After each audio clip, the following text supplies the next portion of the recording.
Super star Mahesh Murugadoss కాంబోలో వస్తున్న cinema ఇప్పటికే రికార్డులు సృష్టించడం మొదలుపెట్టింది.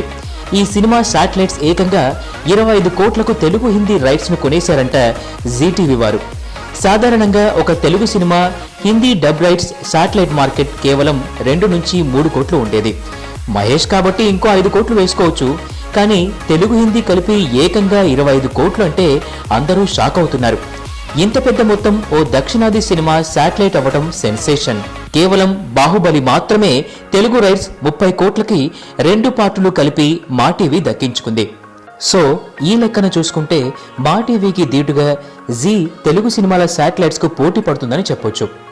ఇక మరోపక్క శ్రీమంతుడు తర్వాత 6 పెద్ద సినిమాలు వచ్చినా మహేష్ కలెక్ట్ చేసిన వసూలను మాత్రం టచ్ చేయలేదు. లాస్ట్ ఇయర్ శ్రీమంతుడు నాన్ బాహుబలి రికార్డులన్నీ చెరిపేసింది. ఆ తర్వాత 6 పెద్ద సినిమాలు వచ్చినా శ్రీమంతుడిని క్రాస్ చేయలేదు. రీసెంట్ గా young tiger movie, Janata garage career లో మైల్ స్టోన్ మూవీగా నిలిచిన శ్రీమంతుడు కలెక్షన్స్ ని దాటలేకపోయింది.